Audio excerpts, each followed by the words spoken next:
کبھی حالات کے قدموں میں قلندر نہیں گرتا، ٹوٹے بھی جو تارا تو زمین پر نہیں گرتا۔ گرتے ہیں سمندر میں بڑے شوق سے دریا، لیکن کسی دریا سے سمندر نہیں گرتا۔ جن کے روضے پہ اترے فرشتے مدام، ان پہ ارب و درود، ان پہ گھر و سلام۔ میرے بھائی محترام، علماء کرام، عزیز ساتھیوں، خصوصاً مولانا محمد عمر صاحب دامت العلوم اور تمام ساتھیوں کے نہایت مشکور ہیں، اللہ کو بہترین جزا عطا فرمائے کہ ختم قرآن کا تراویح کے اس عظیم مجلس میں ہمیں اللہ نے شرف بخشا دیا۔ ہم تو پورے ختم میں شریک نہیں ہوئے، لیکن بار بار زندگی ذکر کے ان حلقوں میں درد میں مطلب کے لیے بھی آجر بردہ فرمانے کے میں نے اس کو بھی بخش دیا، ذریعہ بخشش کا بن جائے۔ اس لیے مومن کو چاہیے کہ بس نیکی کی تقویٰ میں رہے۔ تو عرض یہ ہے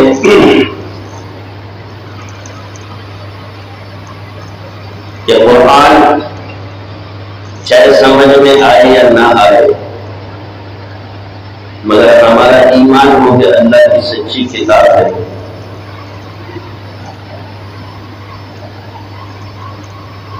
اور بعض ایسے بھی لوگ گزرے ہیں کہ بس ہر حرف پہ کہتے اے بھی سچ ہے تو اے بھی سچ ہے، اے بھی سچ ہے تو اے بھی سچ ہے، ان کا بھی بیڑا پار ہو جاتا ہے۔ یعنی سمجھ میں آئے یا نہ، مگر آپ کا ایمان ہو یہ بھی بچت کے لیے کافی ہے۔ اور اسی قرآن کو کفار بھی پڑھتے ہیں، لیکن وہ اس میں نقص نکالنے کی کوشش کرتے ہیں، شک پیدا کرنا چاہتے ہیں ان کی آیاتوں کے اندر، مگر وہ علم کے ذریعے کرتے ہیں، وہ علم ان کے لیے کسی فائدے کا نہیں بلکہ پکڑ کا سبب بن جاتا ہے۔ یاد رکھیں،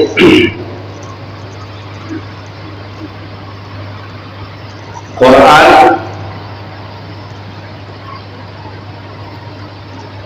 سے جتنا دل لگائیں گے، اور جو بچے جو لوگ جو آج حفظ قرآن ہیں ان کے ماں باپ ان سے خوش نصیب دیکھے ان کی برکت سے، اور ان والدین اگر ان کا انتقال ہو چکا ہو تو ان کے لیے صدقہ جاریہ ہو، اور اگر حیات ہوگے تو ان کے دلی اور ان کی خوشی وہ صرف اسی کو محسوس ہوتی ہے، دوسرا اس کا اندازہ نہیں ہوتا۔ ہماری نجات کا ذریعہ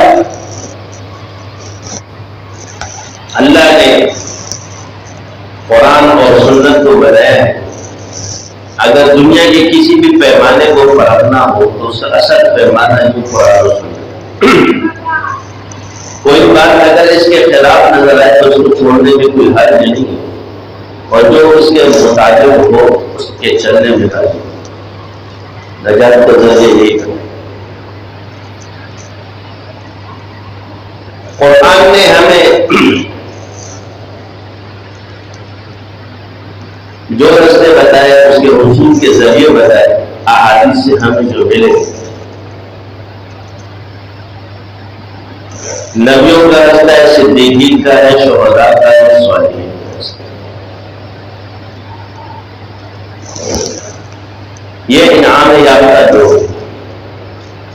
اب نبوت کا دروازہ بند ہے تو اب یہ بعض اوقات آپ لوگوں کو اکثر بات لوگ کہتے ہیں کہ کیا مولوی میں ٹھیکہ ہوتا ہے وہ دین کا، تو جس کا دین ہے اس سے اٹھنا۔ قرآن میں کیا فرماتا ہے؟ انما یخشی اللہ من عبادہ العلماء، یعنی اللہ خود فرماتا ہے، یعنی بہترین امت میں علماء کو تو خیر اخرجت للناس تأمرون بالمعروف وتنہون عن المنکر۔ دوسرا طبقہ اولیاء کا ہے۔ پھر یہ چیز اللہ نے عموم میں نہیں رکھی ہے، بلکہ اللہ فرماتے ہیں کہ آپ میں ایک گروہ فکر کو سیکھے، تفقہ فی الدین کو حاصل کرے. جب اللہ فرماتے ہیں گروہ سیکھے گا پورے عالم کو تو دے دے.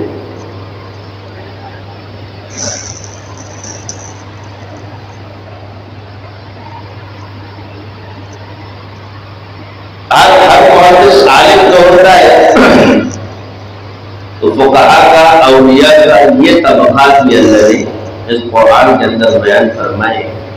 اور صحابہ کا تو پہلے ہم نے انبیاء پر ایمان رکھنا، اللہ پر، پھر انبیاء پر. تو اسلام کی بات ہم بات کرتے ہیں کہ اسلام اور ادیان میں کیوں ہے کہ اللہ نے اس کو پسند فرمائے. ہمارے دین میں کسی نبی کی گستاخی نہیں، ہم سب کو مانتے ہیں، مگر پیروی صلی اللہ علیہ وسلم کی کرتے. اور پچھلے انبیاء کی جتنی بھی باتیں تھیں اللہ نے قرآن میں نازل فرما دی، ان کے واقعات بنی سے جو ہمارے لیے دلیل کی حیثیت ہے.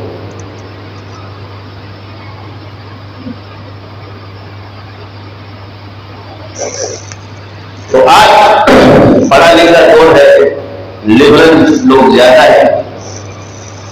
نبی کی شان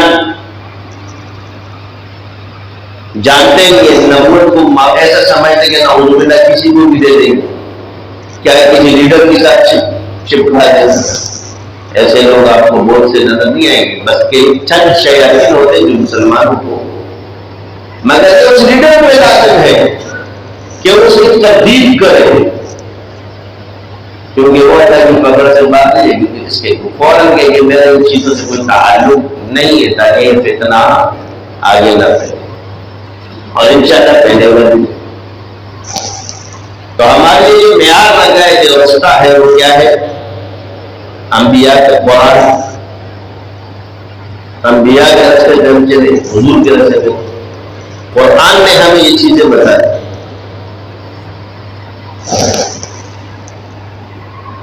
اور فرمایا کہ محبت کرنا، جو اتباع کرے گا حضور کی، فاتبعونی یحببکم اللہ. اپنے حضور کو تو مانتا ہوں،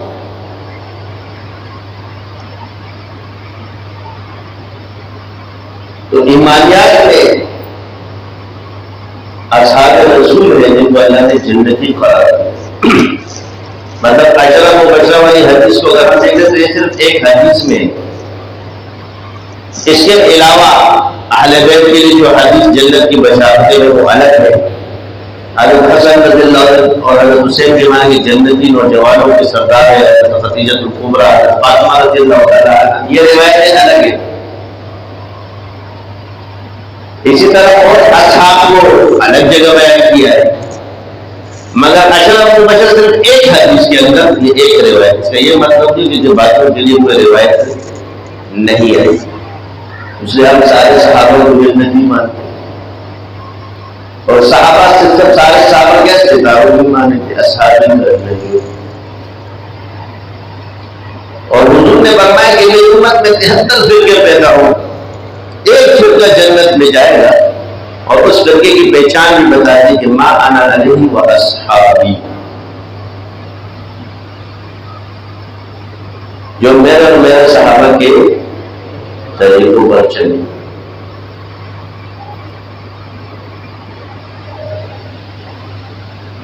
پھر ان طریقوں کو آپ دیکھ لیں کہ امام ابو رحمۃ اللہ علیہ نے اپنا اصول بتایا کہ پہلے میں قرآن کو دیکھتا ہوں، پھر سنت کو دیکھتا ہوں، پھر اصحاب رسول کو دیکھتا ہوں، اور پھر اصحاب رسول کی جو چیز مجھے مرفوع حدیث کے مطابق نظر ہے اس پر میں چلتا ہوں. اور جب میں اپنے زمانے میں آتا ہوں تو خود اشتیاق کرتا ہوں. اور امام ابو حنیفہ رحمۃ اللہ علیہ وہ شخصیت ہے کہ اللہ نے ان کو ایک اجماعی حیثیت اس طرح دی ہے کہ اہل بیت سے بھی علم حاصل کیا ہوگا کہ اصحاب سے بھی. انس بن مالک سے بھی سند جا کے ملتی ہے، اور عبداللہ ابن مسعود رضی اللہ تعالیٰ عنہ سے بھی جا کے ملتی ہے، جن کے بارے میں حضور نے خود فرمایا کہ عبداللہ ابن مسعود میرے اہل بیت میں سے. اعزاز ان کو بھی یہ اعزازی طور پہ فرمایا.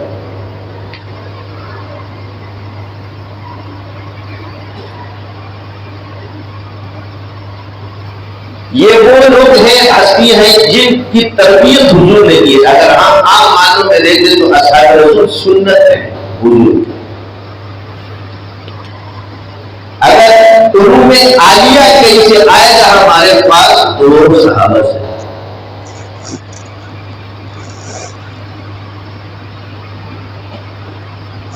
پوری دنیا کا علم ان سے کم ہے، چاہے بعد میں تعبیر آ جائے، اگر کوئی کہے کہ ان کا علم زیادہ ہے تو یہ عالم بھی غلطی پر ہو۔ جس کی تربیت حضور نے کی ہے اور جس کی تربیت حضور نے نہیں کی، اس کا علم صحابی سے بڑھ نہیں سکتا۔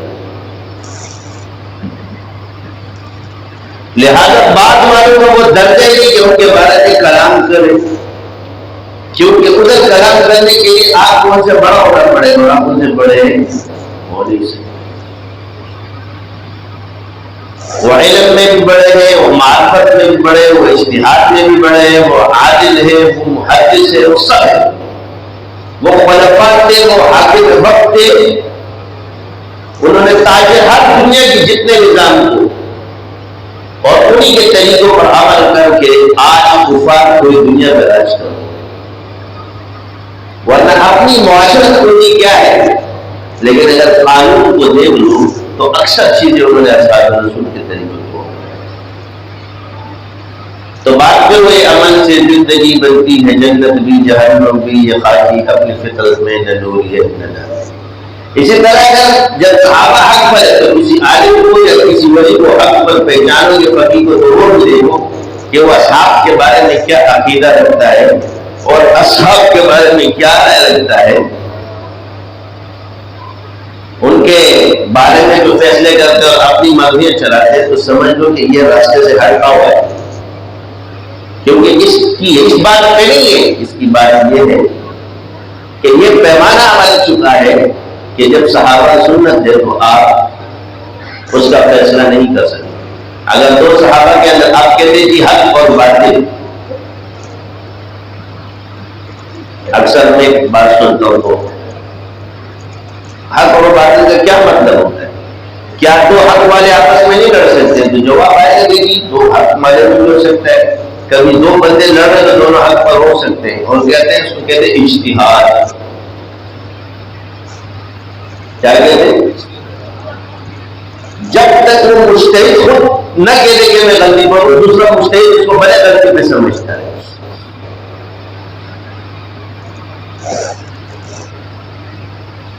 جب تک وہ مجتہد خود رجوع نہ کر لے اس چیز سے تو دوسرا مجتہد کو بڑا غلط کہتا ہے، اس کو غلطی ثابت نہیں کر سکے گا، بلکہ اس کا مسئلہ یہ کہ یہ نیکی ہے، کسی کو دو نہیں ملے گی، کسی کو ایک ملے گی۔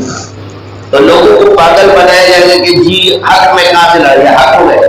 اصل ایک ہے ایمان،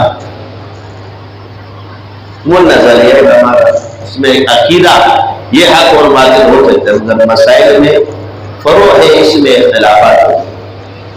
اب جب وہ فیصلے ہو جائے تو نیچے والے کہ اتنی اوقات نہیں کہ اس کا فیصلہ کر سکے، کسی بھی روایت سے اجتہاد کر کے کہ جی یہ فلاں کر یہ فیصل بن جائے۔ جیسے آج کل آپ کو بڑے مارکیٹ میں انجینئر مل رہے ہوں گے،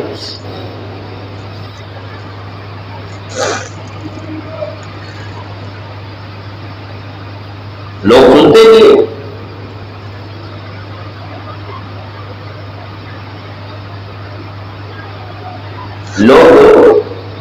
سنتے بھی ہیں، یہی وجہ ہے کہ بسا اوقات باطل خوارج قسم خارجی ذہن کے لوگ وہ بھی گھس جاتے ہیں، کوئی معتزل دماغ کا ہوتا ہے وہ بھی گھس جاتا ہے۔ ہر فرقے کو کسی نہ کسی طرح گمراہ کرنے کی کوشش کیا جاتا ہے، لیکن اس کے اقوال سے ہی پتہ چلتا تھا کہ یہ بندہ کس پانی کا۔ تو قرآن نے ہمیں حق کے راستے پہ بتانے والے لوگ بھی بتائے۔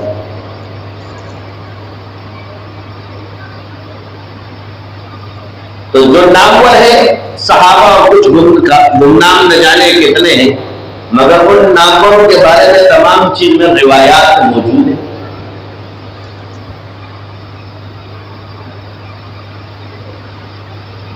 آپ علیہ السلام کی زبان مبارک سے ان کی تعریفات احادیث مبارکہ میں موجود ہے۔ قرآن فرماتا ہے رضی اللہ عنہم ورضوا عنہ۔ تو یہاں سنت دیکھو کہ حضور کی سنت ہے، اگر مثال کے طور پہ ایک ایسی جماعت اور ایک ایسی کلاس جس میں حضور پڑھا رہے ہو اور ایک ایسی کلاس جس میں ایک عام انسان پڑھا رہے ہو، یہ تعلیم اور اس تعلیم کا موازنہ کیسے ہو سکتا ہے؟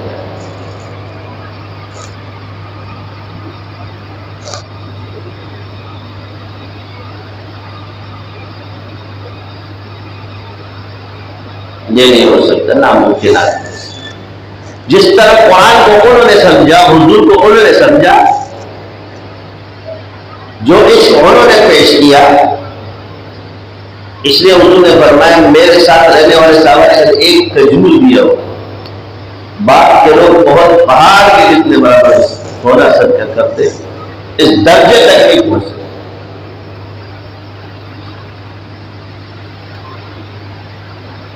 اور میرے اصحاب کے بارے میں اللہ سے ڈرو، ڈرایا یہ نہیں کہ تم اوروں سے ڈرو، اللہ سے ڈرو۔ اللہ سے کس سے ڈرو؟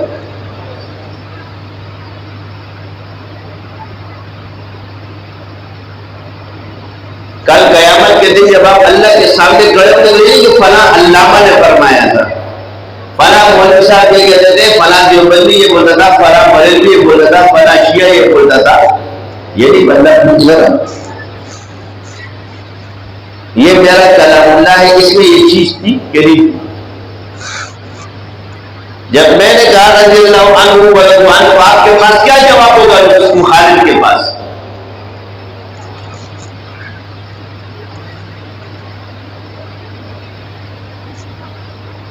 یہ آیات قرآن ہے کہ نہیں؟ تو ان چیزوں سے ڈرنا چاہیے۔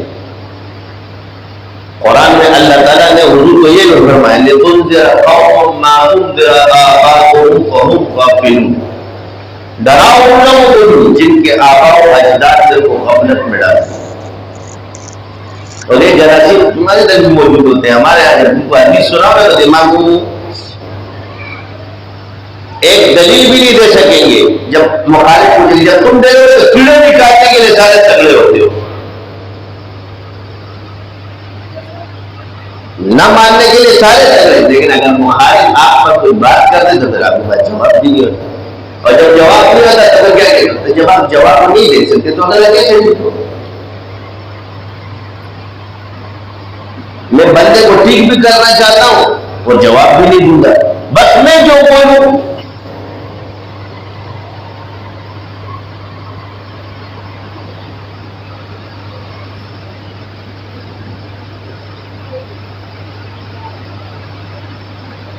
حضرت علی رضی اللہ عنہ آپ علیہ السلام نے فرمایا اے علی تم میری امت میں عیسیٰ بن مریم کی مثال رہو، ایک طرح چاہنے والا اور ایک طرح نہ چاہنے والا، دونوں گمراہ ہوں گے۔ یہی روایت نہج البلاغہ میں بھی موجود ہے۔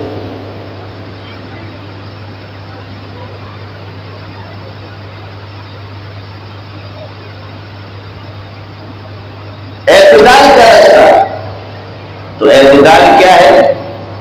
مثال کے طور پہ اگر آپ ایک صحابی سے عشق اور محبت کرتے ہیں تو دوسرے کی تنقیص منع ہے۔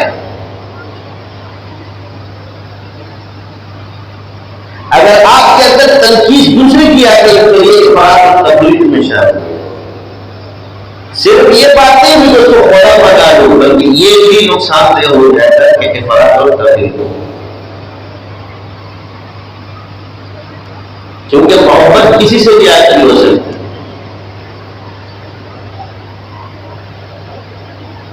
اہل بیت ہونا ایک نسبت ہے،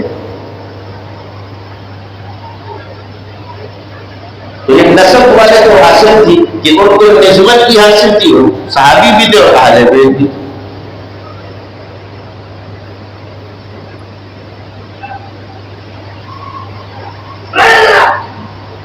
جیسے یہود اور نصارہ کو جب اللہ خطاب فرماتے ہیں تو کیا فرماتے ہیں؟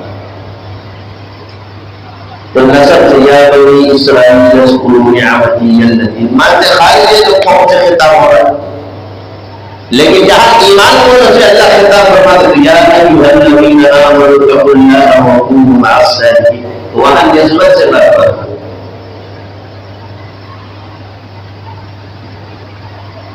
اب اہل نسبت کے ساتھ نسب نوح علیہ السلام کو اللہ فرماتے ہیں کہ یہ تیرے آدمی میں سے نہیں ہے، یہ نہیں فرمایا کہ تیرے نسب میں سے نہیں، یہ تیرے اہل میں سے۔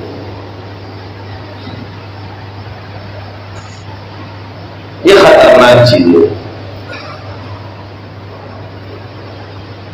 تو جتنے بھی سید ہیں، سادات ہیں، ان پر سب سے پہلے لازم ہے کہ قرآن پر کوئی شک نہ ہو، اس لیے جو آل رسول ہے، صحابہ پر ان کے دل میں کوئی شک نہیں آنا چاہیے، کیونکہ وہ آل رسول ہے، کیونکہ وہ تربیت ان کی حضور ہے۔ اس تربیت پر اعتراف پیچھے اعتراض ہے، تو نسب والوں کو تو قطعی طور پر یہ چیز نہیں آ سکتی۔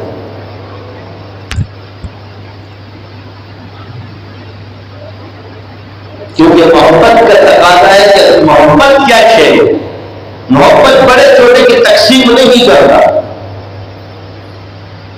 درجہ کرتا ہے، مگر محبت اگر آپ کو کسی سے تو اس کے چھوٹے سے ہی محبت آتی ہے۔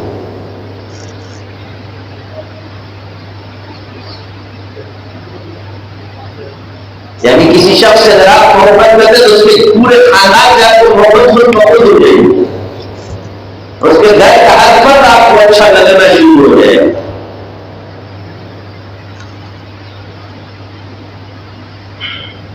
اور اگر عشق ہو جائے تو پھر تو گھر کے کتے سے بھی پیار ہو جاتا ہے۔ اور مجنون ہے مجنون، تو لیلا کے گھر کے کتے کو بھی چومتا تھا کہ لیلا نے کہ ادھر چوما ہوگا، ادھر چوما ہوگا، اور دیوار کو بھی چومتا تھا کہ یہاں ہاتھ رکھا ہوگا۔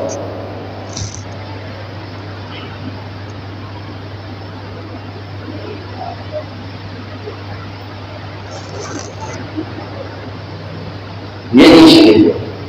ہمیں جو تعلیمات اہل بیت اور اصحاب رسول سے ملی ہے، تو اصحاب کے اندر اہل بیت تو آتے، لیکن ان کو اللہ نے الگ ایک فضیلت ملی، اہل بیت دی، تو ان کی طرف سے جو بھی رستہ آ رہا ہے تو اصحابی میں اہل بیت بھی ہے، کیونکہ دونوں، لیکن دونوں رستے آپ کو بتا دیے کہ ان کے رستے کو پکڑو گے تو کامیاب ہوگی، کہ یہ دونوں رستے ایک دوسرے سے جدا نہیں ہیں۔ جب ان کے رستوں کو بھی چھوڑو گے تو یا تو خارجی بنو گے یا واپسی بنو گے۔ سب سے پہلے اصحاب رسول پہ زبان درازی کرنے والے خارجی تھے، سب سے پہلے اصحاب رسول پہ فتویٰ لگانے والے خدا اسلام تھے، اور یہ گستاخی خارجیوں نے کی، اور اس کو سزا حضرت علی تلوار میں، جس نے حضرت علی کو خدا مانا اور باپ جی اس کو اٹھا کے جلا دیا، حضرت علی رضی اللہ عنہ نے آگ میں پھینک دیا۔ سزا دینے والا کون ہے؟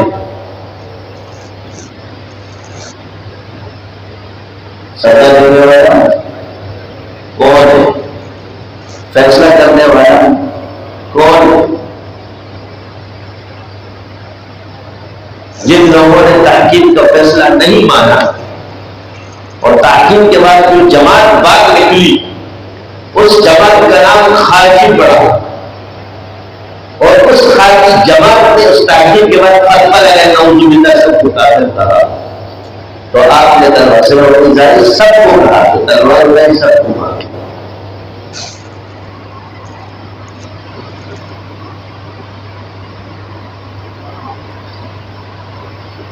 نہیں وہ گروہ تھا جو پہلے باغی تھا،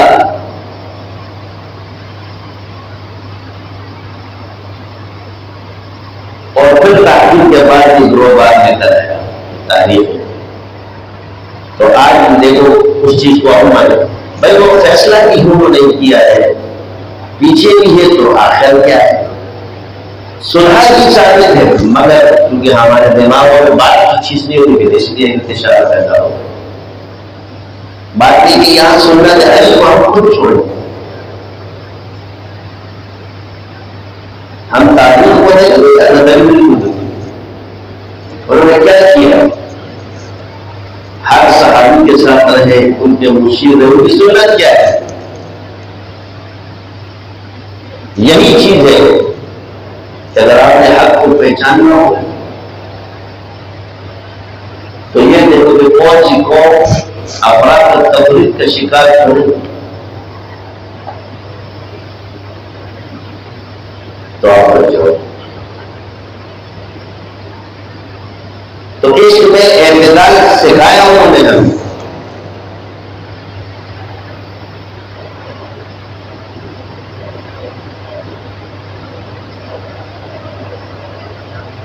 آج دو عالم اگر بیٹھ جائے ایک ہی مکتب فکر کے اور دونوں اللہ والے کے ان میں لڑائی نہیں ہوتی، تو نیچے والے جب جو شاگرد ہوتے کیا ایک کو برا اور ایک کو حق گیا دونوں میں معاون ہو جائیں گے. باپ کا درجہ بڑا ہے، چاچا کا چھوٹا ہے، لیکن ابا بھی نہیں گیا چاچا بھی نہیں گیا، دونوں کی لڑائی ہو جائے. اور بھتیجا اڑ کے بیٹے کو جو ہے چاچا کو مارنا شروع کر دے تو باپ کیا کہے گا؟ اس کو گلے لگائے گا، تھپڑ مارے گا. یہ رقم سن گیا تھا میرا میرے بھائی کا معاملہ ہے. تو اسی لیے ہم کہتے ہیں کہ جو اوپر کا صاف کا طریقہ ہے تب تک اس میں تمہارا کوئی کام نہیں ہے اور ہمارا کوئی کام نہیں. ان کا آپس کا مہانے سب قابل احترام ہے. اسی طرح آئمہ میں اختلاف موجود ہے. تو یہ اختلاف جو اجتہاد کا ہے اس کا فیصلہ آپ نہیں کر سکتے. اندر تمہارے ایمان جب تک آپ اقرار نہیں کرو گے تو کسی کے اندر کے ایمان کا فیصلہ آپ نہیں کر سکتے. اندر کی نیت کا فیصلہ نہیں کر سکتے کیونکہ غیر ہے. اسی طرح اجتہاد کا جو مسئلہ ہے اوپر والے صاحب کا اس کا فیصلہ بھی امت نہیں کر سکتی. مجھ سے کسی نے کہا کہ حضرت آپ کے پاس کیا دلیل ہے؟ میں نے کہا میں دیتا ہوں. اللہ جی نے حضور میں نہیں کیا. غزوہ احد کے اندر اصحاب رسول میں اختلاف ہوا کہ موچا چھوڑا جائے یا نہ چھوڑا جائے. تاریخ میں کچھ بھی لکھتی ہے حضور کی سنت کیا ہے. اس اختلاف کی وجہ سے اصحاب نے کیا حضور سے ثابت کر سکتے ہو کہ حضور نے فرمایا کہ اس نے صحیح کیا اس نے غلط کیا.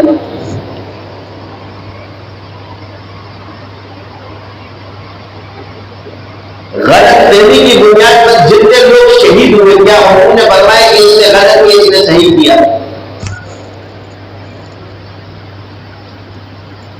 قرآن کی آیت تو حضور پہ نازل ہوئی اور اس آیت پہ حضور کا فیصلہ نہیں ہے تو امت جب کرے گی تو یہ تجاوز ہوگا کہ نہیں ہوگا.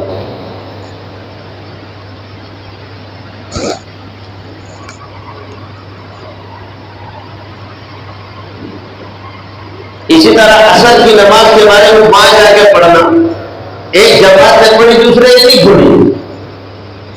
ایک نے کہا حضور کا مقصد یہ تھا کہ ہم وہاں پہنچ جائیں گے، دوسرے نے کہا نہیں حضور نے فرمایا وہیں پڑھنا. ایک جماعت نے عصر کی پڑھی نماز ہی کر لیکن حضور نے کوئی کچھ نہیں کہا. یہ اجتہاد تھا.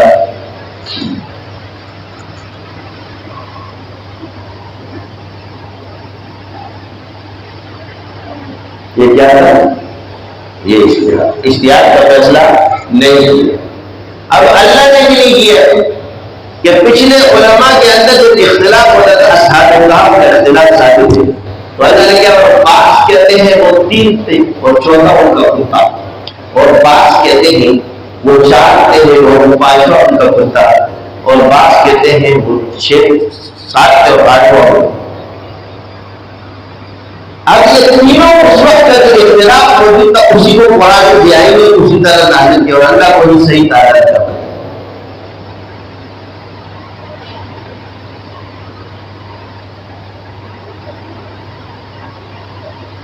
اور یہ بھی سورہ کہف کے اندر آیت موجود ہے.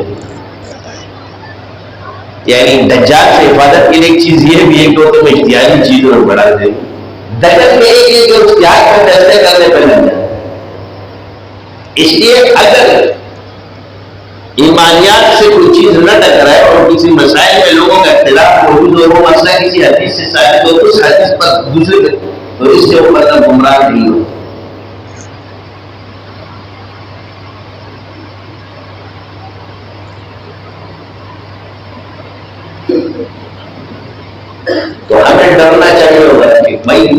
کل قیامت کے دن اللہ فرمائے گا من الناس من یقول آمنا باللہ وبالیوم الآخر وما هم بمؤمنین.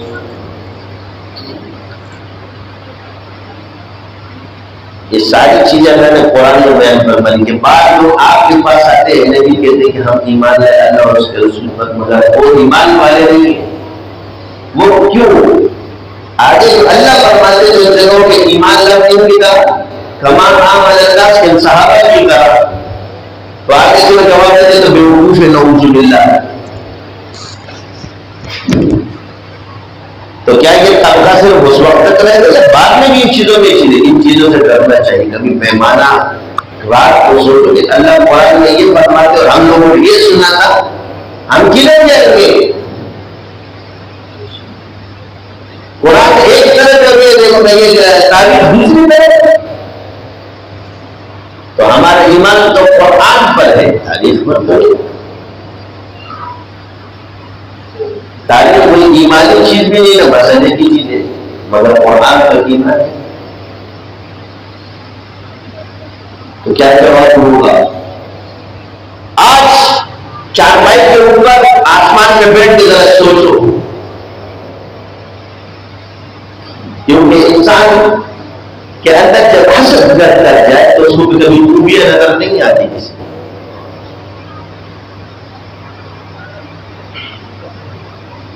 اس کا اچھا کام اس کو غلط نظر آتا ہے، اس کو کہتے ہیں حسد.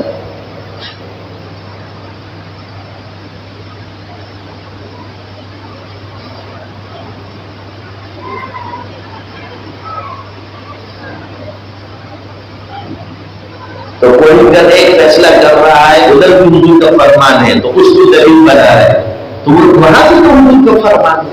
ایک فرمان تو ایک طرف نہیں ہے نا، دوسری طرف بھی بولو حضور وہی ہے فرمان. آپ اگر ایک صحابی کی فضیلت ایک حدیث میں تو حضور کی دوسری حدیث میں، اگر اہل بیت کی فضیلت ثابت ہے تو اصحاب کی بھی ثابت ہے.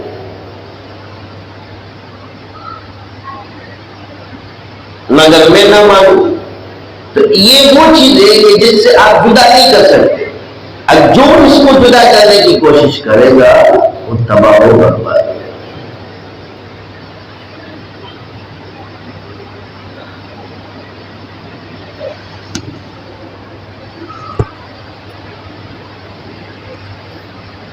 یہ مطالعے ہم نے بھی کیے تو آج بھی یہ نہیں کہ قرآن پاک ہم نے نہیں کہ ہمیں بارے کے ہاں کا وہ چیزیں موجود ہیں، صحابہ ہوا ہے بڑوں بڑوں سے. اس لیے اس کا حل کیا ہے کہ سنت جس کی تربیت حضور نے کی ہے ان کے بارے میں کچھ بول نہیں. اب شیطان کیا ڈالتا ہے؟ اب منافق جتنے تھے، جتنے منافق تھے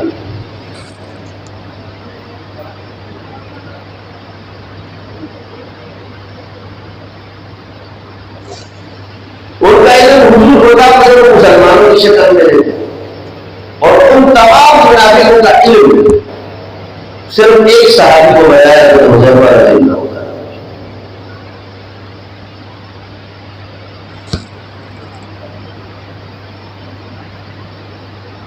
اور حضور نے منع بھی فرمایا کہ مت بتانا. یہ تو وہ منافق تھے چین جائے گا کہ ایمان والے کو نہیں سمجھے، ان کو بھی چھپایا گیا.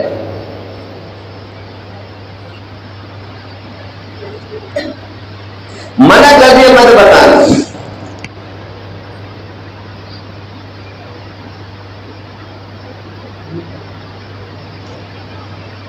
اب اس چیز کو کوئی دلیل بنا کر کے کسی ایمان والے کو بولے تو غلطی بن گئی. جو حضور بتا رہے ہیں وہ حضور منع بھی فرمائے تو دوسرے کو یہ پیمانہ نہیں تھا. دنیا میں کوئی مجتہد، کوئی مولوی، کوئی دوسرا پیدا ہوگا کہ مجھے پتہ چیز.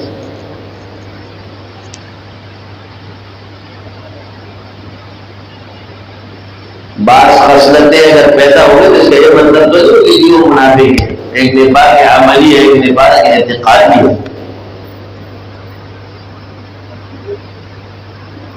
تو اپنے چیز کو واضح کر. اس لیے ان تمام ادیان کے اندر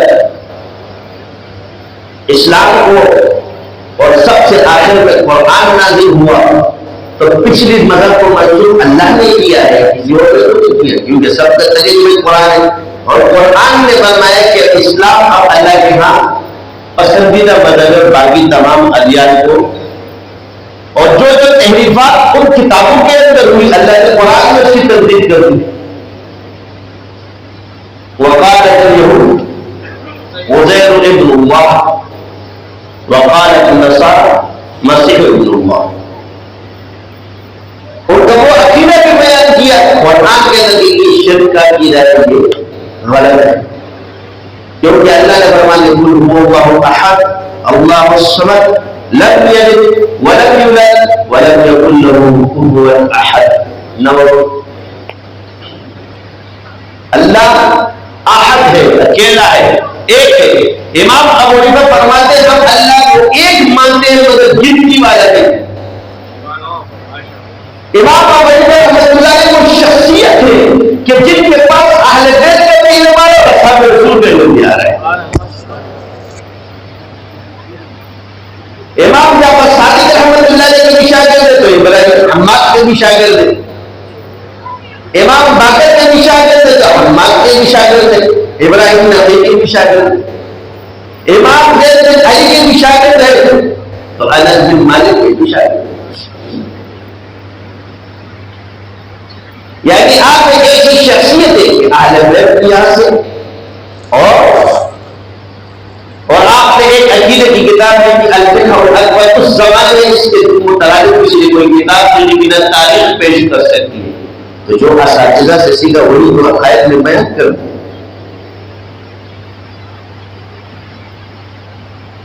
تو اس لیے اللہ تعالیٰ نے حنفیت کو پوری دنیا میں کیا کرتے ہیں کہ ان میں پورا علم دونوں طرف سے آ رہا ہے۔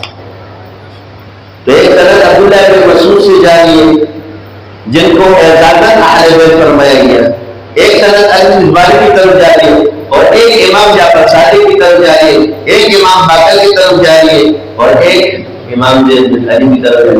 تو سارا کیا ہوا؟ اب یہاں اہل بیت اصحاب نام کیا بنا؟ امام ابو حنیفہ۔ سلسلہ قاضیہ کی ساری سندیں سارے ائمہ کی سندیں موجود، امام موسیٰ کاظم اس میں موجود، امام باقر تک سند جاری، امام جعفر صادق اصحاب تصوف سلسلہ کدھر جاری، سلسلہ شاذلیہ۔ تو اب حضور نے فرمایا کہ میرے اہل بیت سفینہ نوح کی طرح ہے۔ اب ان چیزوں کو دیکھیں کہ علم باطن تصوف کے اندر کون سے بزرگوں کو زیادہ درجہ حاصل ہے، تو شیخ عبد القادر جیلانی حسنی حسینی سید ہے، خواجہ معین الدین چشتی یہ امام ہے، حسنی حسینی سید ہے، شیخ ابو الحسن الشاذلی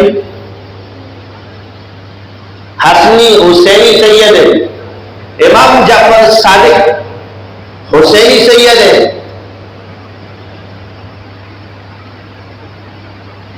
آج بھی تمام سلاسل کی سندیں اگر علی ابو بکر صدیق تک جاتی ہے، اگر وہاں سے نقشبند پہ آئے گا تو آپ کے امام جعفر صادق سے ہوتا ہوا آئے گا، پھر ادھر آ گیا۔ یہ اتنی مضبوط سند ہے۔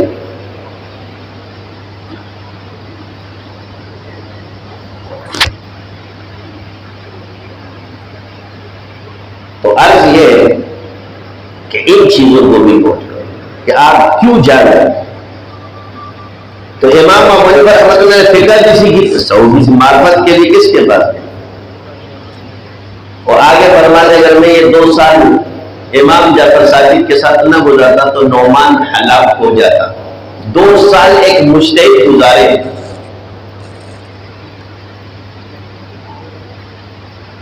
اب آپ کو جی امام جعفر صادق رحمۃ اللہ علیہ نے ایسی مان لیا کہ امام ابو حنیفہ کو ان کو اپنے پاس رکھا تھا، پہلے امتحان دیا تھا آپ کے بارے میں ہمیں خبر پہنچی ہے، کیا پہنچی ہے؟ عبدالوہاب شعرانی اس کو لکھتے ہیں، یہ بھی سید ہے۔ عبدالوہاب شعرانی لکھتے ہیں کہ امام ابو حنیفہ کے پاس آئے امام جعفر صادق رحمۃ اللہ علیہ اور بڑے بزرگ، فرمایا آپ کے بارے میں کہ آپ میرے نانا کے دین کو تبدیل کرتے، ہم نے سنا کہ آپ میرے نانا کے دین میں قیاس کرتے ہیں۔ حضرت نے اپنے تمام مذہب، ایک میں تو صرف 2 مسئلے مگر اس میں پورا کا پورا مذہب بیان کر دیا، اور پورے مذہب کے بعد امام جعفر صادق اٹھے اور آپ کے ماتھے کو چھوا، یعنی تصدیق کس نے کی ہے؟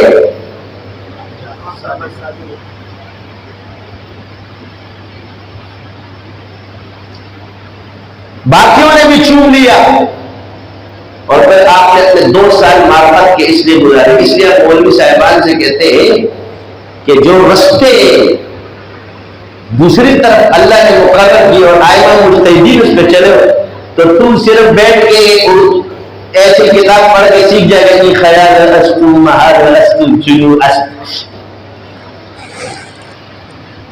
جن اصطلاحات کو اللہ قرآن میں بیان کر دے، وَيُعَلِّمُهُ الْكِتَابَ وَالْحِكْمَةَ وَيُزَكِّيهِمْ، یہ رستے اللہ بیان فرمائے، اور تم کہے کہ تینوں مجھے ایک ساتھ مل جائے۔ علت جامع، مرد اور عورت بھی انسان ہے، علت اس میں بھی جامع ہے، کیا عورت الگ ہے؟ مرد بچے جنتا ہے، عورت جنتی ہے۔ علت جامع کا یہ مطلب نہیں ہوتا کہ اس کی صورت اور اس کی چوٹم بھی جدا نہ ہو۔ نفل بھی عبادت ہے، فرض بھی عبادت ہے، کیا فرض اور نفل ایک ہو جائے؟ سنت موقع بھی عبادت ہے، نماز ہے، اور غیر موقع بھی نماز ہے، کیا ایک ہو جائے گی؟ واجب بھی نماز ہے، کیا ایک ہو جائے گی؟ آپ کو کہ بس میں نے نفل پڑھ لیے ساری نمازیں ادا ہو گئی؟ نفلی بھی روزہ ہے، فرضی بھی روزہ ہے، منت کا بھی روزہ ہے، کیا تینوں ایک ہے؟ حج فرض بھی ہے، نفل بھی ہے، اور بدل بھی، کیا تینوں ایک ہو جائیں گے؟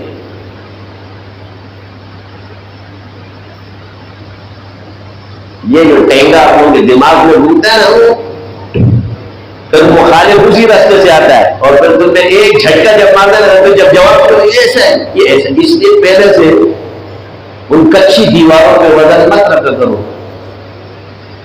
کہ ذرا سے وزن سے ہی گر جائے، اپنی بنیاد کو مضبوط کرو۔ سارے بزرگوں نے اصول دیا ہے،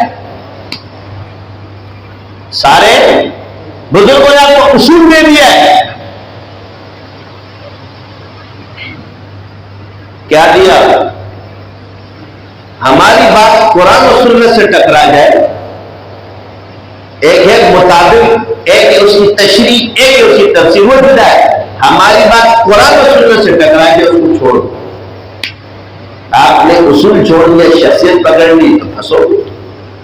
صوفیاء نے یہی اصول دیا، محدثین نے یہی اصول دیا، فقہا نے یہی اصول دیا، حضور نے یہی اصول دیا، اللہ نے یہی اصول دیا۔ اطیعوا اللہ والرسول واولی الامر منکم فان تنازعتم فی شیء فردوہ الی اللہ والرسول۔ کون سا اصول دیا؟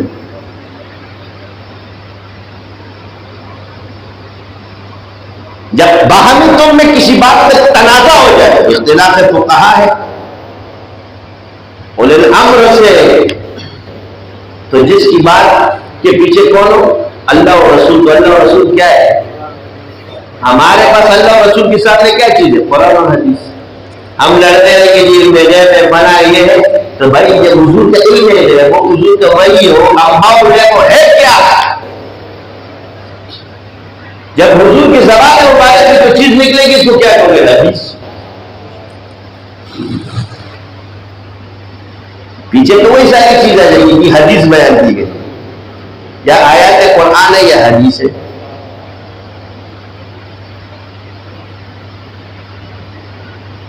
مگر لڑائی تو ہم نے کر دی ہے نا۔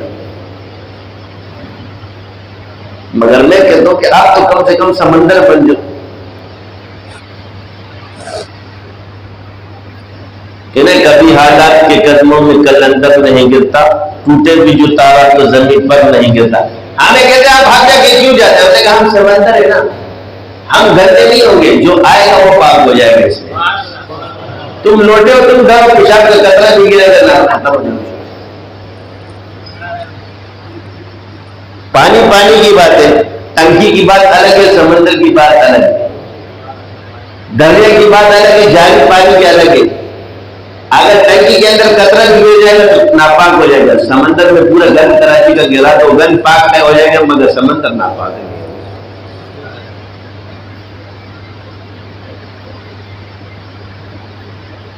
سمجھ آ رہی ہے یا نہیں آ رہی؟ سلسلے والے بولو سمندر، علم کی تعلق سمندر کے ساتھ. اس لیے سمندر میں تو خوبیاں ہے تو یہ جو تمہیں پاگل دوسرے کہ ہر آدمی اس میں کچھ بھی پھینک دے وہ سب کو گلے لگاتا ہے. پتھر پھینکنے والے کو، کچرے پھینکنے والے کو، سب کو جو ہے نا کیا کرتا ہے؟ پھینک دیتا ہے.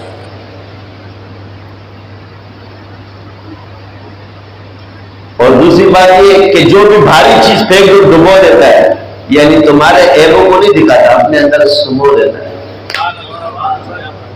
ڈبو دیتا ہے. تیری کامیابی بنو تو سمندر کی طرح. جب اللہ آپ کو نظر نظر سید بناتا ہے تو پھر اس دل بھی اتنا بڑا دیتا ہے. لوگوں کو سمجھ ایسے کسی کو کچھ نہیں بولتے جڑوں پر. ہمارے کھاتے کے اندر میں ایک ادنا سا ہوں، یعنی ان کی اولاد میں سے ہوں. اللہ نے میری ایک کیفیت بنائی ہے کہ میں کسی دشمن کے لیے بھی برا نہیں سوچتا. تو ان کا کیا عالم ہوگا یار؟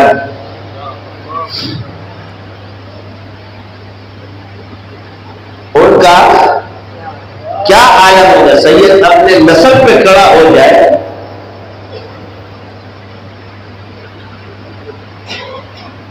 تو اس کا یہ حال ہو جاتا ہے. وہ الگ بات ہے کہ ٹیڑے پن میں پڑے گا، وہ تو اس کے نسل کا اثر ہے، وہ اپنے خود الٹی چیزوں کو اپنے اندر کرتا ہے. ورنہ اس میں اتنی وسعت ہے، اتنا بڑا دل اللہ نے ان کو دیا ہے کہ دشمن کو گلے لگاتے.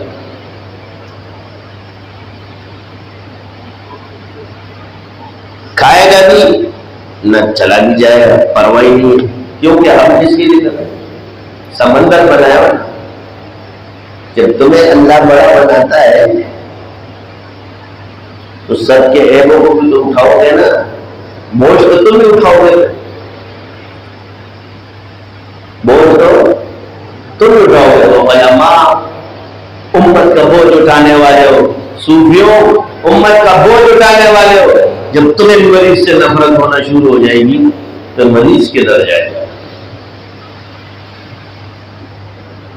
طبیب بھی مریض سے نفرت کرے گا تو مریض ہل جائے گا.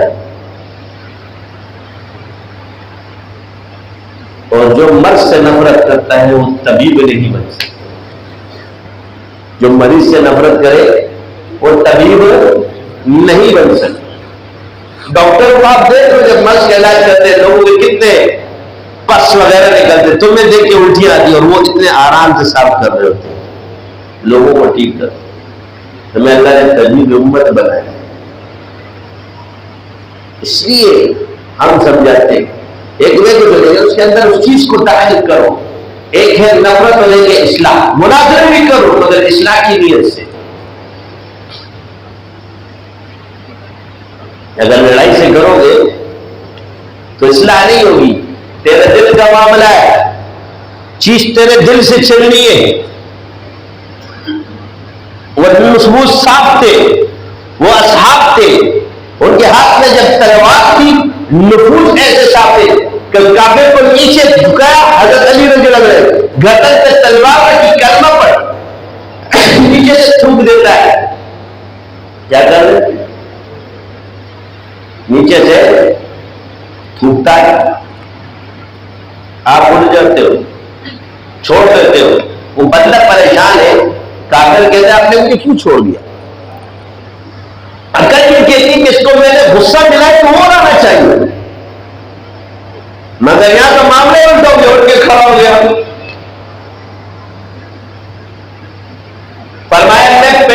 اللہ کے لیے مارا تھا، جب تم نے میرے چہرے پہ تھوکا میرے نفس کا غصہ شامل ہو گیا اس میں، لہذا اس لیے میں نے تمہیں چھوڑ دیا۔ تو اس نے کہا کلمہ پڑھاؤ، یہ ہے وہ اخلاق۔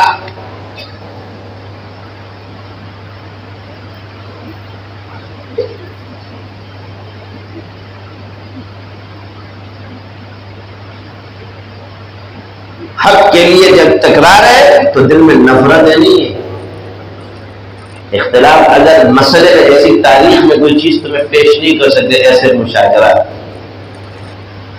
ایسی محبت کوئی پیش نہیں کر سکتے۔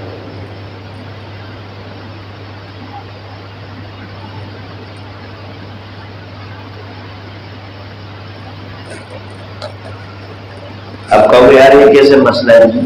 قاضی صاحب ہے، بیٹا آ گیا، الزام بھی بیٹے پہ غلط ہے مگر قضا اس کے خلاف جاری ہے، بھلے وہ بیٹا اس کا مجرم بھی ہو مگر جب اس کو مارنے کا حکم دے گا تو اس کے دل کا حال پڑھنا ہی جاتا ہے۔ اس لیے ان چیزوں سے ہمیں ایک چیز سامنے آ گئی کہ اگر دو بزرگ بھی آپس میں لڑے نا تو ان کو کافر مت بولا کرو، اس سے کوئی نقصان نہیں ہونے والا، یہ ان کا اپنا علمی اختلاف ہے، کیونکہ ہمارے پیچھے معیار وہ لوگ ہیں، ہر جگہ لڑائی نفرت کی علامت نہیں ہے، ہر جگہ ناراضگی نفرت کی علامت نہیں ہے۔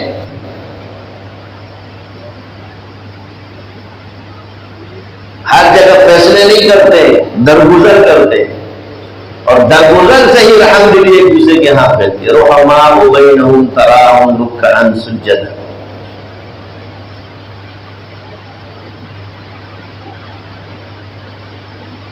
تو عرض یہی ہے، کہتے جی حق اور باطل یاد رکھو کہ اجتہاد میں دونوں حق پر ہوتے ہیں مگر اس کا فیصلہ تم نہیں کر سکتے، اور تم مجتہد غیر مجتہد کو دلیل دے گا، کیونکہ میں تجھے مجتہد نہیں مانتا، تو اپنے آپ کو بلے بولتا ہے۔ ان کا اجتہاد اور ان کا علم خطی ہے، یہ تو بعد کے بزرگوں نے تقسیم کیا، یہ والے نہیں تھے وہ والے نہیں تھے، ان کی تقسیم کا اعتبار کمزور ہے، یہ فیصلہ بھی یہ لوگ نہیں کر سکتے۔ حضور نے فرمایا میری امت کے 10 فقہا ہیں، اس سے یہ مراد تو نہیں کہ باقی نہیں ہے، مراد ہے کہ اس 10 پر امت چلے گی۔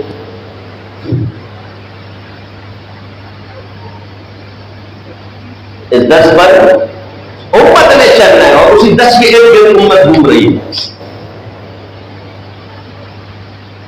باقی کیا ہو جائیں گے؟ گمنام ہو جائیں گے۔ 2-4 سے دنیا واقف ہے، گمنام نہ جانے کتنے ہیں۔ قرآن میں بھی انبیاء کے چند کا ذکر ہے، 27-28 غالباً ذکر ہے، لیکن 1.25 لاکھ سے زیادہ انبیاء ہے۔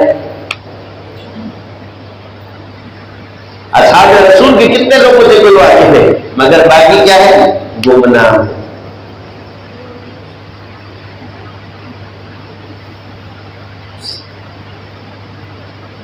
تو جو گمنام ہے ان کے پر ایمان ہے۔ تو بات کیا ہے کہ عقل و خرد کو چھو نہ سکا وہ تمام عمر۔ اب میں یہ بتاؤں کہ کیوں کہتا ہوں، ان دلائل کو توڑو جنہوں نے تقسیم کی ہے۔ عقل و خرد کو چھو نہ سکا وہ تمام عمر، نظر کرم تیرا جس پر بھی چل گیا۔ یعنی آج آپ گزر کی توجہ کو مانتے ہو، یعنی دنیا کے کتنی کتابیں پڑھنے علم کا وہ کوئی صحابی نہیں بن سکتا۔ آج کے دور سے لے کے تابعین کے دور تک ان سب کو اکٹھا کر لو، ساری کتابیں پڑھوا لو، مگر یہ کوئی ایک صحابی نہیں بن سکتا، لیکن مجتہد بن سکتا۔ اب میں آپ سے کہہ رہا ہوں، تو جب رضی اللہ عنہ و رضوا عنہ اصحاب کا نجوم ما انا علیہ و اصحابی، یہ جمع کا صیغہ ہے، یہ سارے جمع میں آتے ہیں۔ تو ایک مولوی صاحب نے کہا کہ اصحاب کا نجوم تجھے روایت ضعیف ہے، میں نے کہا آپ سے تو اوپر ہے نا، آپ کے قول سے حدیث تو حضور کی ہے۔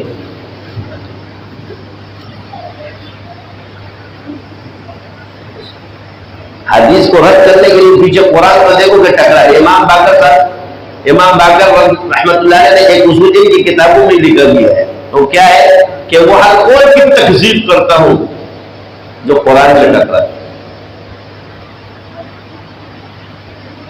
کیا کہا؟ میں ہر قول کی تکذیب کرتا ہوں. خود ان کی کتابوں میں بہت بڑا خود پڑھ کے دیکھا ہے جو قرآن سے ٹکرائے. ان چیزوں پر اصلاح کے لیے بات ہو رہی ہے. تو کیا فرمایا؟ پیمانہ کس کو بنایا؟ تاریخ کوئی قرآن.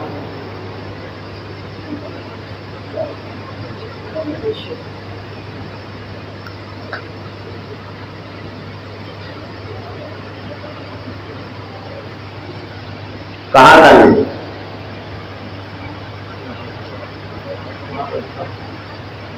بھول گئے کدھر تھا؟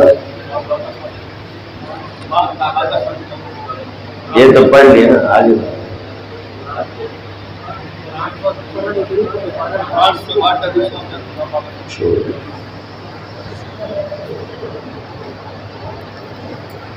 تو قرآن نے کیا کیا؟ رضی اللہ عنہ ورضوا عنہ. قرآن کا آیت اور عبارت تو یہی ہے، سب کے لیے جمع ہے. لیکن آگے سے محمد رسول اللہ والذین معه اشداء علی الکفار رحماء بینہم تراہم رکعا سجدا یبتغون فضلا من اللہ ورضوانا سیماہم فی وجوہہم من اثر السجود ذلک مثل فی التوراۃ ومثل فی الانجیل کذلک اخرج شطأ فآخر فاستغلظ فاستوى على سوقه يعجب الزراع ليغيظ بهم الكفار وعد الله الذين آمنوا وعملوا الصالحات منهم مغفرة وأجرا عظيما. یہ اجتہاد ہے.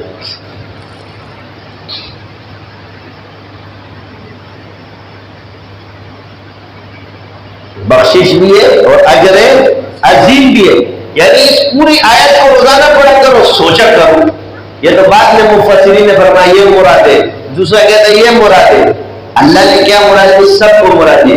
الف سے لے کے یہ تک حروف تحجیز کے اندر موجود ہے.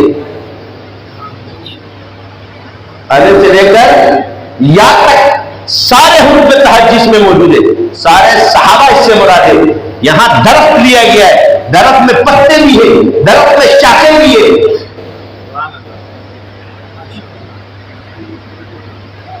درخت جڑ سے نہیں بنتا، درخت کل کا نام ہوتا ہے.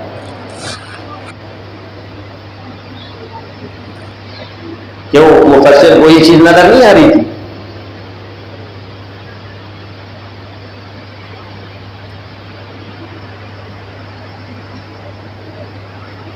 تناور درخت جب بنتا ہے تو کیا ہے؟ اس سے خوش ہوتا ہے کہ کھیتی والا.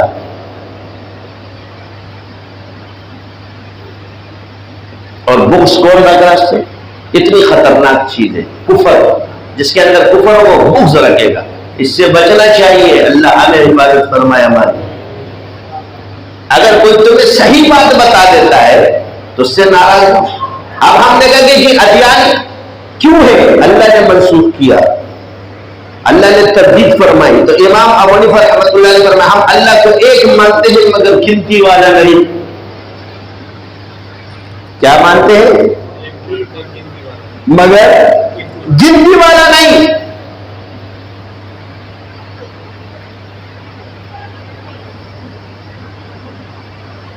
یہ بڑی معرفت کی بات ہے. تو اللہ نے خود فرما دیا. تو جہاں پچھلے ادیان کو اللہ نے منسوخ کیا قرآن کتاب میں، لیکن ایمان رکھا ہم نے. جو اس وقت نازل ہوا پر ایمان ہے، ان انبیاء پر ایمان ہے. بما انزل الیک وما انزل من قبل. تو ایمان کے اندر یہ چیز بھی ہے. وبالآخرۃ هم یوقنون. اور آخرت کی دن پر یقین رکھو. کل کھڑے ہوں گے تباہ و بربادی. اتنے آسانی سے ہم کہتے ہیں کہ جی اللہ ہم سے پوچھے گا نہیں، جو بھی ہمیں کس نے بتا دیا ہم کریں گے. ہر انسان پر اس کی تحقیق لازم ہے. اندھے ہو کر نہیں چلنا. دیکھو کہ قرآن سے کس کی بات ٹکرا رہی کس کی نہیں.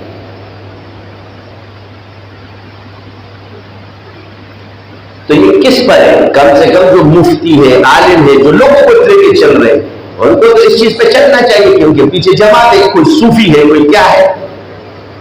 تو اب یہ کر رہا تھا کہ یہ چیز جب جدا جدا آج اللہ نے بیان فرما دی اور انبیاء کو اس سے مستثنی کے حصول علم کے لیے، تو امت کیسے ہو؟ کیوں؟ اس کے پیچھے ایک سازش ہے۔ تصوف کا انکار کر دو، عملیات کا انکار کر دو، اس سے اللہ نہیں ملتا۔ ایک لفظ کیا تھی؟ اس سے اللہ نہیں ملتا۔ تجھے پتہ ہے تجھے اللہ ملا ہوا ہے، تو اللہ کے دین کا انکار کرے تو دیر سے بھی نکل گیا ہے۔ کسی چیز میں اولا اور غیر اولا میں شریعت کی تقسیم ہے، مگر انکار نہیں ہے۔ آپ بڑے غیر اولا پہ عمل مت کرو، مگر انکار آپ کو گمراہ کر دے۔ آپ کی کراہت آپ کو گمراہ کر سکتی ہے، اس پہ آپ کا اس پہ برا منانا اور مادے کو کرنا، یہ بھی آپ کو مبتلا اس میں مبتلا کر سکتا۔ یہ بڑی خطرناک چیزیں ہیں۔ اگر اللہ نے اس مزاج کی وہ نہ دی تو پھنس جاتے سارے۔ اب آپ مجھے بتاؤ، پورے احادیث کی کتاب میں آپ کو باب الرقیہ تو مل جائے گا، باب السحر بھی مل جائے گا، مگر باب التصوف نہیں ملے گا۔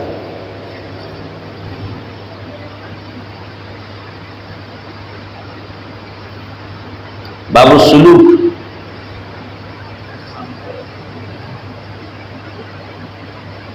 ان چیزوں کو چھوڑو، جو چیز ہے اس کو سمجھو۔ یہ بھی ایک رستہ ہے، یہ بھی اصحاب تک سرک جاتی ہے، مگر میں تمہیں آج آسان سی مثال دوں۔ مخارج کتاب سے ٹھیک نہیں ہوگے، مشق سے ٹھیک ہوگے۔ الف با تا، یہ جب تک اس کی مشق نہیں کرو گے نا، پڑھنے سے سیٹ نہیں ہونے والے۔ اس کے پیچھے کیا ہے؟ مشق ہے، پھر وہ قرات ہے۔ تو قرات مشق سے ٹھیک ہوتی ہے، ایسے ٹھیک ہو جاتی ہے؟ پڑھنے سے تو ٹھیک نہیں ہوتی۔ جتنی بھی قرات کی کتابیں پڑھ لو تو کیا آپ اس کو قاری مانو گے؟ لیکن ایک بھی کتاب بھی نہیں پڑھی مگر مشقیں پوری کی، اس کو لوگ قاری کہیں گے، کیونکہ اس کا تعلق تجربے کے ساتھ ہوتا ہے، مجربات کے ساتھ۔ اسی طرح کتاب کی عبارت ہے، کہیں سے مفتی نہ ہو اور ایسی فتوے دے رہا آپ اس کو مفتی مانو گے؟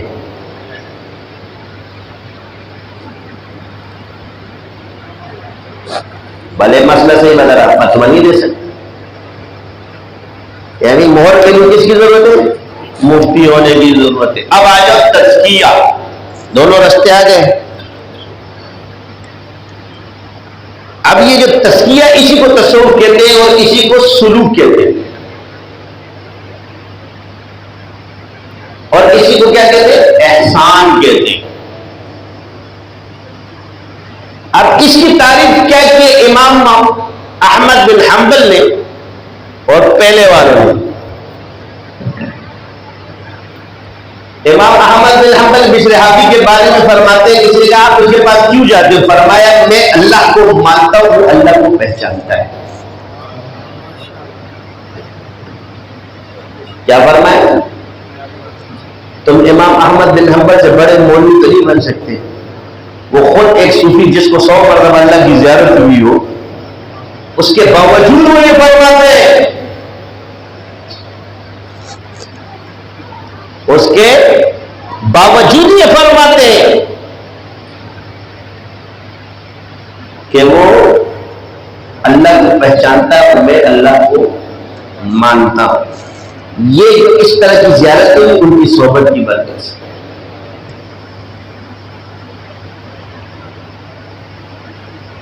آج کل وہ کہتے ہیں کہ آپ کو واقعہ سنائیں گے، ایک عامل بزرگ تھا، ایک بزرگ تھا اور ایک عامل تھا، عامل کو پکڑ لیا جن نے، تو وہ رو رہا تھا، وہاں ایک بزرگ بیٹھا ہوا تھا، اس بزرگ نے فرمایا کہ تم میرا نام لے رہے، میرے وہ بزرگ جو تھا نا وہ عامل بزرگ تھا، تیرے جیسے خالی بزرگ نہیں تھا، ورنہ اتنا ماریں گے، مار کے تیرے جن تیرا دماغ ادھر کر دیں گے، بڑا ہے اپنے پہ فٹ کرنے والا۔ عبدالقدوس گرگولی رحمۃ اللہ علیہ کو صحابی جنات کی زیارت ہوئی، جس کو جنات کا بادشاہ لے کر گیا تھا، اس کے ساتھ اپنے آپ کو مت ملو، چھوٹے جنات ان کے سامنے کیا کریں گے؟ پکڑیں گے، جن میں بھی فرق ہوتا ہے. ایک جن عامل کے پاس ہے تو صاحب سلسلے کے پاس ہوتا ہے. یہ سمندر ہوتا ہے, وہ کنواں ہوتا ہے. بڑا فرق ہے اس میں. تو سمندر پچندہ کے ہو تو کوئی پچندہ کے لیے پائے گی.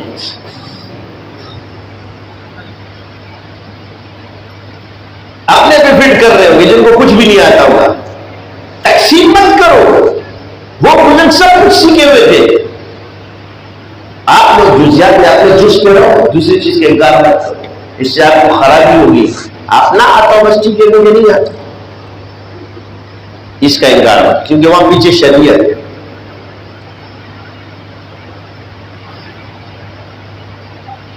اپنے سے مسئلے نکال رہے ہوں گے. تو عرض کیا ہے کہ اب آگے آ گیا تیسری چیز. اب اس تصور کو جو طے کیا جاتا ہے, یہ کس چیز سے طے کیا جاتا ہے؟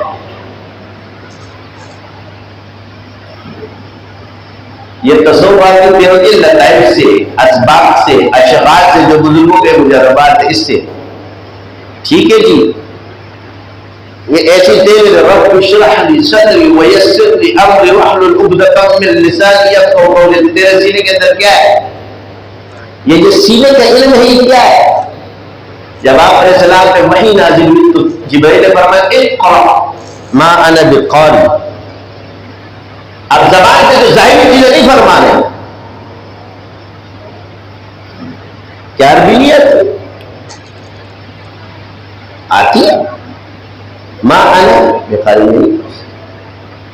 دوسری دفعہ, تیسری دفعہ جب سینے سے لگائے, سارا علم سینے میں منتقل ہوا. الم نشرح لک صدرک ووضعنا عنک وزرک. علم جب سینے کے اندر سے دل میں جا کے ہوا, وہ وحی داخل پھر زبان میں جاری ہوا. اقرأ بسم ربک الذی خلق خلق الانسان من علق. سمجھ آ رہی ہے؟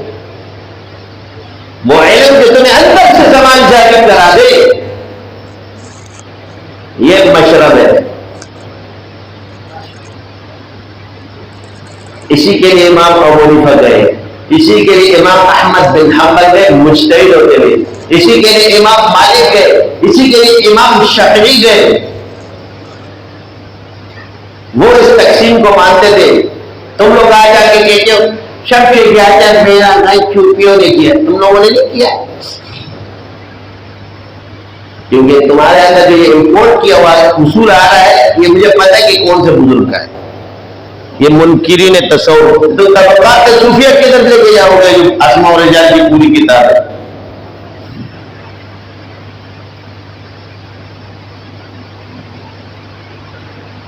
اصل مسئلہ یہ ہے, کہتے ہیں جس حدیث میں صوفی آ جائے تو ہاتھ دھو لو. اور حدیث صحیح کب ہوگی کہ جو عابد ہونا چاہیے, وہ زاہد ہونا چاہیے, وہ جھوٹ نہ بولے. جتنے صوفیات کی ہوئے اس سے قرآن کے لیے ضروری ہے, وہ اصل صوفی وہی ہوتا ہے. اور کہتے ہیں جی ہاتھ دھو لو. یہ اصول کہاں سے آیا؟ امپورٹڈ جو منکرین تصوف ہے.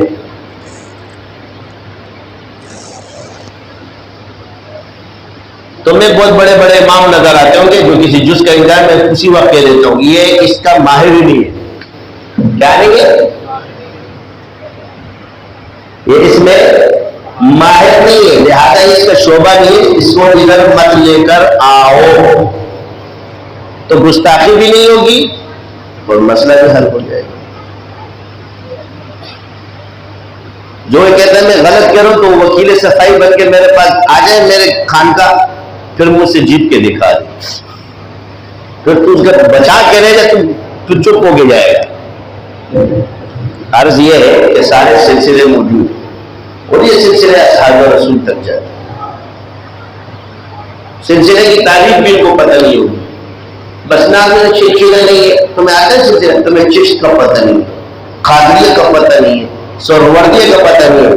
ایک ہی بات, تصوف کا مقصد گناہ چھوڑنا ہے. یہ صرف تصوف کا مقصد ہے, کیا مولوی کا مقصد نہیں, مسلمان ہونے کا مقصد نہیں. یہ تو اللہ نے عموم میں فرمایا ہے, یا ایھا الذین آمنوا اتقوا اللہ وکونوا مع الصادقین. یہ تو تمام ایمان والوں سے خطاب ہے کہ اے ایمان والو تقوی اختیار کرو. معرفت ایک علم ہے جو سلوک کے ذریعے آپ پاتے ہیں. آپ نے ظاہر کے علم کو سینے کے اندر داخل کرنا, اس کا نام تصوف ہے. جو کلمہ تم پڑھتے ہو وہ تمہارا دل بھی پڑھے، یہ تصوف ہے. جو قرآن کو گلے سے پڑھتے ہو یہ اندر چلا جائے، یہ تصوف ہے. جس رب کو تم مانتے ہو اس کو پہچان دو، یہ تصوف ہے.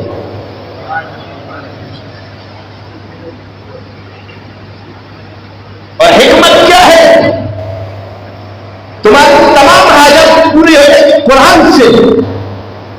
تو بیمار ہو تو دم کرے کرم مرض ٹھیک ہو، تمہارا علاج ہو جائے. تمہیں حاجت ہو قرآن سے ہو جائے، تمہیں کسی چیز کی طرف ہو قرآن کی آیت سے ہو جائے، قرآن تمہارا اس میں اعظم بن جائے. یہی علم ہے. تو ارادہ کرے وہ پورا کرے، تو ارادہ کرے نظام بدلے، تو اولی الامر میں داخل ہو جائے.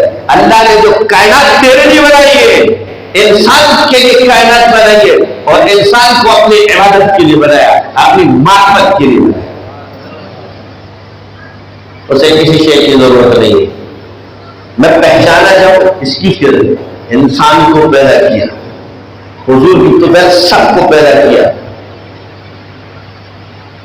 ساری دنیا اس کی تعریف کرنے لگ جائے، اس کی خدائی میں بڑائی نہیں کر سکتا. سارے مخالف ہو جائیں اس کی خدائی میں کمی نہیں آ سکتی.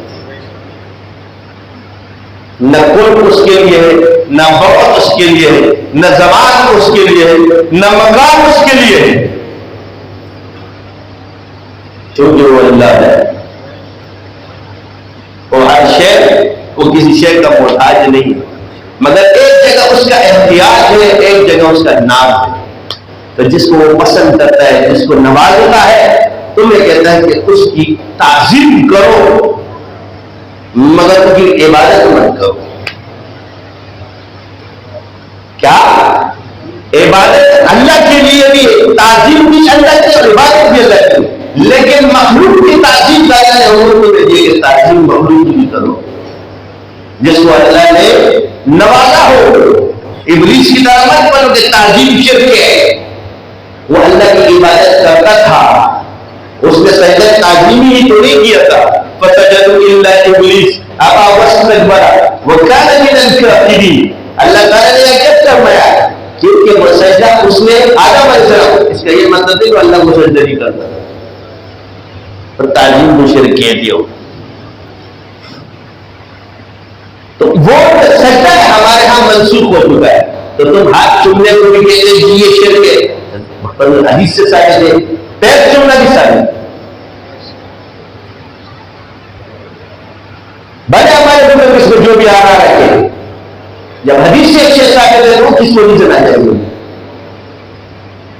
کسی بھی بزرگ کا قول حدیث سے ٹوٹ جاتا ہے. کوئی حدیث کسی بزرگ کے قول کے پابند نہیں ہے، بلکہ بزرگ کا قول حدیث کا پابند ہے. حدیث آ گئی بزرگ ہے، وہ تشریحات کیوں کرتے ہو؟ جس کو نبی شرک نہ گئے، صحابہ شرک نہ گئے، آپ اس کو کیسے شرک کریں؟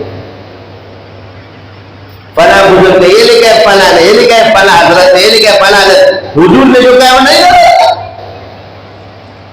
اس لیے پھر گھستے ہیں اندر. تعظیم شرک نہیں، غیر مخلوق کی عبادت شرک. عبادت کے ساتھ استعانت مانگنا شرک ہے، ویسے کسی سے مدد مانگنا شرک نہیں. عبادت کس کے لیے؟ اللہ. اس میں ہم نہیں کرتے، ہمارے بزرگ منع کرتے، تو اس کا یہ مطلب ہے کہ جائز نہیں. ایک ہوتا ہے احتیاط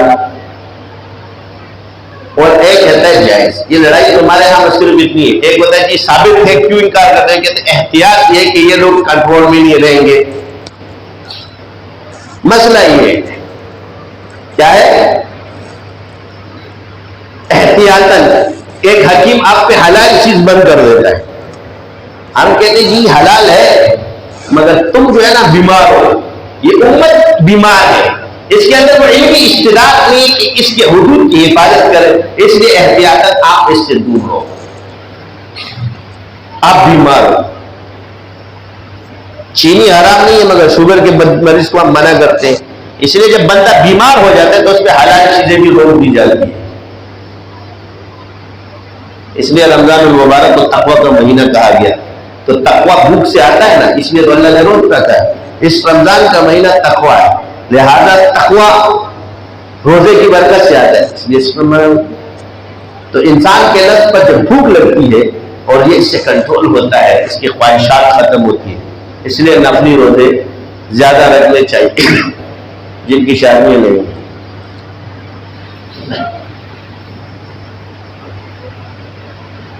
حضور نے فرمایا اگر کہتے ہیں کہ روزے سے ہو تو کثرت سے رکھو، ایک دن ٹھیک ہو جاؤ گے تو مقصد رک جاؤ گے. تو جن کی شادیاں نہیں ہوئی ہیں، شادی کر رہے ہوتے تو روزے رکھا کریں پیر جمعرات کے ایام بیس کے.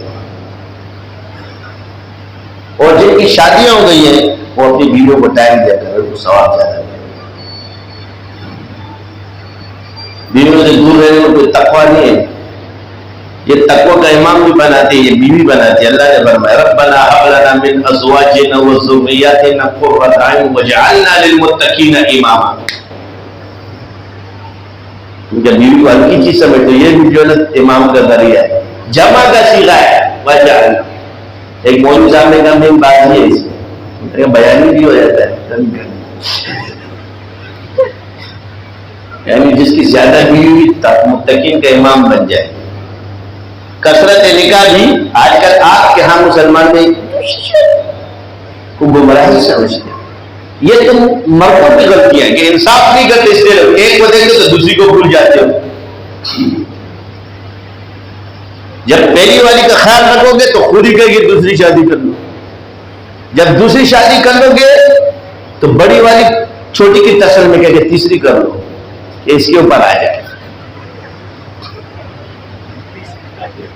جب تیسری آئے گی تو دوسری کہے گی کہ چوتھی کر لو تاکہ تیسری پر آ جائے، اور چوتھی خوش نصیب ہوگی کیونکہ اس کے بعد کوئی نہیں آئے گا. تو بات دلیل دیتے حضرت فاطمہ نے بھی، تو میں نے کہا حضرت فاطمہ کا درجہ ہے جو خدیجہ الکبریٰ رضی اللہ تعالیٰ عنہ، یہ اللہ کسی اور کو نہیں دیتا. ہر جگہ اگر اپنے آپ کو فٹ نہ کرو، بات چیزیں خصوصیات میں سے ہوتی.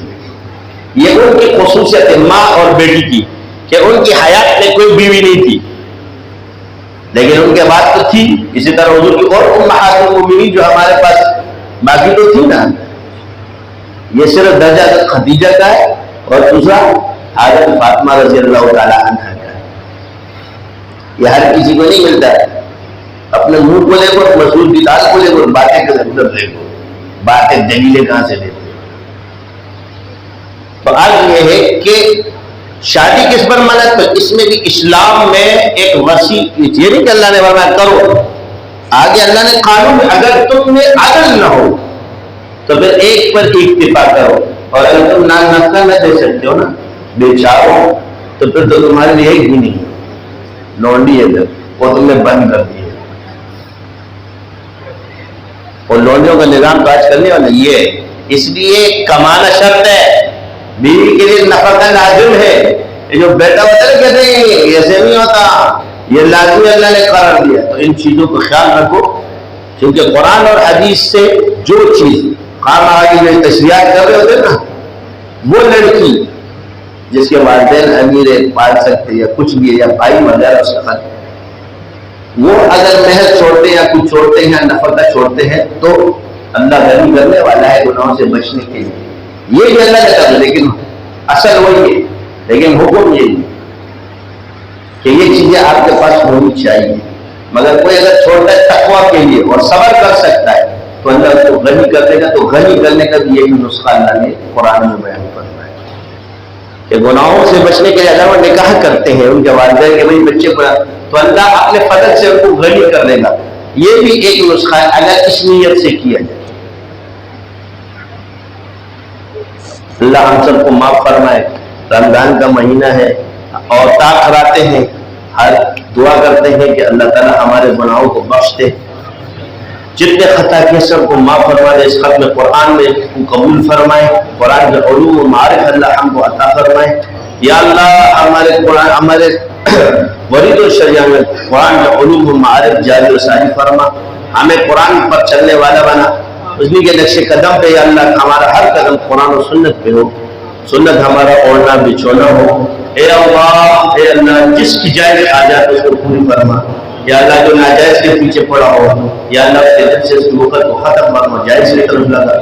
یا اللہ جن کے رشتے بھی ہو رہے ہیں یا اللہ اپنے نیک صالح رشتے عطا فرما، لڑکا لڑکی دونوں کو، جن کے گھر میں ناچلنی اللہ ختم فرما، جن کے روزی کے مسائل ہیں اللہ اپنے رزق کے دروازے کھول دے، توڑ دے۔ یا اللہ محنت جو لوگ محنت کر رہے ہیں یا اللہ جن کے دل محنت سے تنگ ہے یا اللہ ان کے دلوں میں محنت کا جذبہ پیدا فرما۔ یا اللہ مزدور کے ہاتھ حضور نے چھومے ہیں، اے اللہ رزق کے ذریعے کو آسان فرما، مزدوریاں عام فرما۔ اے اللہ کام کرنے والا محنت کش بنا، رزق حلال کمانے والا سب کو بنا۔ اے میرے پروردگار جو لوگ ہم سے زیر علاج سب کو شفا کاملہ عاجلہ مستقبل و عطا فرما۔ ہماری جو بیماریاں ہیں گھر میں یا ملک میں یا اللہ اس کو شفا کاملہ عطا فرما۔ ہمارے سارے گناہوں کو بخش دے، اس کے ملک پر ادا کی یا اللہ حفاظت فرما۔ اے اللہ علماء کی صلاح کی اللہ حفاظت فرما۔ یا اللہ جہاں جہاں مسلمان پریشان آ رہے یا اللہ کی حفاظت فرما۔ اے اللہ ہمارے اداروں میں خود محنت جو کمی کمزوری اللہ سب کو دور فرما۔ یا اللہ ان کی حفاظت فرما، جو ہدایت پر ہے یا اللہ ان کو استقامت نصیب فرما، جن کو ہدایت ہے تو ہدایت نصیب فرما۔ یا اللہ کو ہدایت عطا فرما، ان پر بھی اسلام آشکارا فرما، ان کے دل بھی ایمان سے منور ہو جائے۔ ہر سرکش میں اسلام کی خلاف ورزی کر رہا ہے یا اللہ اس کے دل کو کھول دے، وہ ایمان کے لیے استعمال فرما۔ یا اللہ ان کی برکت ان کو بھی قبول فرما۔ اے میرے پروردگار ہمارے حال پر رحم فرما، ہر شے یا اللہ ہم تیرے محتاج رہے، یا اللہ تو غنی ہے میرے پروردگار، ہم سب فقیر ہے، یا اللہ ہماری حاجات کو پورا فرما۔ ہر حال میں تیری طرف نگاہ ہو، یا اللہ وسیلے کو اختیار کرے مگر اس کا نگاہ تیری ذات پر ہو۔ اے میرے پروردگار ہمیں معاف فرما، اے اللہ ہمیں معاف فرما، خلوت جنت کے گناہ معاف فرما، یا اللہ درگزر فرما۔ اللہم انک عفو تحب العفو فاعف عنی، یا غفور یا غفور یا غفور یا غفور۔ اے اللہ اے اللہ اے اللہ اے اللہ ہماری ظاہری باتیں ہمارا سب ختم فرما، یا اللہ اس ختم کو قبول فرما۔ یا اللہ اس کو بہترین توشہ کر کے یا اللہ حضور کی خدمت میں اے میرے پروردگار اس کا ثواب جتنے بھی بہترین لگے اللہ کو ہدیہ پیش کرنا۔ سارے انبیاء کو درجہ بدل جا، سارے اصحاب کو درجہ بدل جا، سارے اولیاء کو درجہ بدل جا، سارے فقہاء کو درجہ بدل جا، سارے مومنین و مسلمین کے درجہ بدل جاتا ہے، ہمارے خاندان میں سب کو درجہ بدل جاتا ہے، ہماری اس دنیا میں بھی اللہ نجات کا ذریعہ، آخرت میں بھی نجات کا ذریعہ بنا۔ اے اللہ ہمارے گناہوں کو بخش دے، ہم گناہگار سے آگاہ ہے، یا اللہ توبہ نصوح کرتے ہیں، اللہ میں معاف فرما۔ اے اللہ ہمیشہ ہماری درمیان مشرق اور مغرب کا فاصلہ فرما۔ اے اللہ سارے مسلمان کو توبہ کرنے کی توفیق عطا فرما۔ یا اللہ ہمارے زبان سے دل سے توبہ کی توفیق میں چھیننا ہے، یا اللہ جب بھی موت آئے شہادت کی موت ہو، رمضان کا مہینہ ہو، جمعے کا دن ہو اور شب قدر کی راتیں ہو، یا اللہ جب ہماری زندگی ہوتی اور وہ دن ہمارے لیے کروڑوں عیدوں سے زیادہ خوشی کا دن ہو اور ہماری زبان پہ جاری ہو لا الہ الا اللہ محمد رسول اللہ۔ یا اللہ اس پورے دنیا میں یا اللہ دین اسلام عوام پاکستان یا اللہ سب کہ اسلام میں جو رکھنا ڈالنے کی کوشش کرتے ہیں وہ ہدایت تمام برباد فرما۔